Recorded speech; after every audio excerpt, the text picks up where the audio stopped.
तो दोस्तों अगर अभी तक आपको प्रतिशत के क्वेश्चन निकालने में दिक्कत महसूस हो रहे हैं तो इस वीडियो को देखने के बाद आपको प्रतिशत का कोई भी क्वेश्चन निकालने में किसी भी प्रकार का दिक्कत नहीं होगा।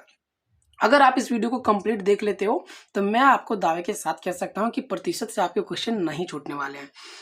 तो दोस्तों सबसे पहले हम लोग देखते हैं कि प्रतिशत मतलब होता क्या है। सबसे पहले अगर हम लोग यहाँ पे लिखे प्रतिशत, पहले इसको डिफाइन समझते हैं, इसका डेफिनेशन समझते हैं इसका प्रतिशत का, कि प्रतिशत का मतलब आखिरकार क्या होता है। ठीक है, प्रति का मतलब आपको पता होगा कि प्रति का मतलब क्या होता है, प्रत्येक मतलब हर एक, और शत का मतलब क्या होता है, 100। जैसे हम लोग बोलते हैं ना शतक, शतक मतलब क्या होता है 100, सेंचुरी जिसको इंग्लिश में कहते हैं। तो वही चीज यहाँ पे है कि प्रतिशत मतलब प्रत्येक 100 में से। क्या प्रत्येक 100 में से? जैसे कि कोई भी नंबर जो है, अगर ये 24 है तो 24 अपने में ये 100 है। कितना है ये? 100 में है। तो अगर इसका कुछ पार्ट निकालना पड़े हमें, जैसे 24 का 3%, तो ये परसेंट जो निकालेंगे वो 24 का पार्ट होगा। 24 अपने आप में कितना है? 100 है। ठीक है, तो वही चीज को इसमें हम लोग समझते हैं। जब परसेंट जो होता है, इसका जो साइन होता है, उसको अगर हटाते हैं हम लोग तो उसके बदले 100 लाते हैं। परसेंट का साइन मान लो अगर यहाँ पे 25% लिखते हैं, तो जैसे परसेंट को अगर हटा देंगे तो इसको हम लोग लिख सकते हैं 25/100, 25/100, है ना।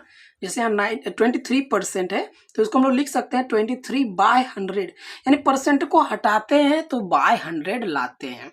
ये बस थोड़ा सा चीज है, और इसी से रिलेटेड हमारे क्वेश्चंस होते हैं जो कि समझ में आते हैं बट बना नहीं पाते। तो देखिए कैसे बनाएंगे। क्वेश्चन है कि 400 का 24%, 675 का 8% और 1000 का 17.5% कितना होगा, और 250 का 13% कितना होगा। तो चलिए देखते हैं एक एक करके सारे क्वेश्चंस को। सबसे पहले हमारे पास क्वेश्चन नंबर 1 जो है और 2 जो है, तो पहले 1 को सॉल्व करते हैं कि 400 का 24% कितना होगा। कुछ नहीं है इसमें, क्या कीजिए, सबसे पहले 400 का 400 लिखिए। का मतलब मैथ्स में क्या होता है? का मतलब मैथ्स में होता है गुणा, और 24 का हम लोग लिखेंगे 24, और परसेंट को अगर हटाएंगे तो बट्टा में आएगा कितना? 100। जैसे कि हम लोग ऊपर देखे अभी कि परसेंट को हटाते तो हमारा 100 होता है। अब क्या होता है, जो कटने वाला चीज है वो कट सकता है। ये इससे कट सकता है कैसे? जैसे इसके नीचे कुछ नहीं तो बट्टा 1 है, यानी ये इसके साथ गुणा में, और ये इसके साथ गुणा में, ये इसके साथ भाग में, ये इसके साथ भाग में, ये इसके साथ भाग में, ये इसके साथ भाग में, और भाग वाला कट सकता है। तो आराम से काटेंगे, 0 से 0, 0 से 0, मतलब 2 0 2 0। अब नहीं कटेगा, अब नहीं कटेगा तो ऊपर में बच गया 4 और गुणा 24, यानी कि 4 × 24। अब मल्टीप्लाई इसको करेंगे तो इसको जब मल्टीप्लाई करेंगे तो कितना होगा? 4 4 16 का 6, एंड 4 2 8 और 1 9, यानी 400 का जो 24% है वो 96 यानी 96 होगा। अब देखते हैं दूसरे क्वेश्चन की ओर। यहाँ पे कह रहा है कि 675 का 8% बताइए। तो 675 का मतलब हम लोग सीखे गुणा, और 8/100, है ना। चलिए, अब यहाँ पे 0 0 नहीं तो कोई दिक्कत नहीं, फिर भी कटेगा ना। कैसे कटेगा? ये देखिए, 2 चौके 8, और ये कटेगा 2 50 से 100, यानी 2 5 10 और 1 0, है ना। अब कैसे कटेगा? फिर कट जाएगा 2 2 जा 4, यानी 2 दूनी 4, और 2 से कटेगा ये 25 बार में। अच्छा, अब ये कट सकता है, बिल्कुल कट सकता है। 5 बार में, 5 का टेबल में कट जाएगा तो 5 5 25, और इसको अगर काटेंगे हम लोग तो 5 1 कम 5 कितना बच जाएगा? यहाँ पे बच जाएगा 1, तो ये 17, यानी 5 तिया 15, और 5 5 25, यानी 135 बार में कटेगा। फिर से कटेगा 5 1 कम 5, ये कटेगा 5 दूनी 10, है ना, और 5 7 35।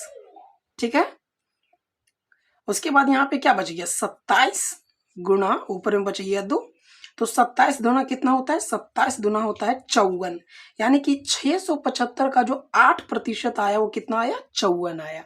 चलिए बढ़ते हैं आप लोग अपने तीसरे और चौथे क्वेश्चन की ओर। हमारा तीसरा क्वेश्चन है कि 1000 का 17.5%। कोई दिक्कत नहीं वाली बात नहीं इसमें भी। 1000 लिख लेते हैं का 17.5। चलिए 17.5, सबसे पहले परसेंट हटेगा तो नीचे में 100 आएगा। अब इस पॉइंट को भी अगर उड़ा देते हम लोग तो यहाँ पे पॉइंट के बदले 1, और पॉइंट के बाद एक डिजिट है तो 1 0 हम लोग यहाँ पे ला सकते हैं। ठीक है, तो इतना क्लियर है दोस्तों। अब क्या करेंगे हम लोग, देखिए जैसे कि ये इससे कट सकता है, इसके नीचे कुछ नहीं तो 1 है, तो यानी ये इससे कटेगा, भाग में है तो 1 0 1 0 1 0 1 0 1 0 1 0, यानी कि नीचे कुछ बचा नहीं, ऊपर में बचा केवल 175, यानी 1000 का 17.5% जो होगा वो कितना होगा, 175 होगा। काफी इजी था ये भी। अब बढ़ते हम लोग आखिरी क्वेश्चन की ओर, जो कि हमारा है कि 250 का मैंने गुणा 13%। काटते हैं इसको भी, 1 0 से कटेगा 1 0, 5 से कट जाएगा ये 5 दूनी 10, और ये कटेगा 5 पचे 25। अब कहीं कटने की आशंका नहीं है, कहीं पे भी नहीं कटेगा ये, यानी कि 5 को 13 से गुना करेंगे तो ये हो जाएगा 13 पचे 65 और बटा 2। इसको अगर आप पॉइंट में लाना चाहे पॉइंट में लाएंगे, लेकिन पॉइंट में लाने की कोई आवश्यकता नहीं है। 65/2 जो होगा 250 का 13% होगा। तो आपने देखा कितना आसानी से परसेंट के क्वेश्चन को हम लोगों ने सॉल्व किया। ठीक है, तो वीडियो को लाइक जरूर करें, चैनल को सब्सक्राइब जरूर करें, साथ ही साथ मिलेंगे आपसे नेक्स्ट वीडियो में। तब तक के लिए टेक केयर, बाय बाय।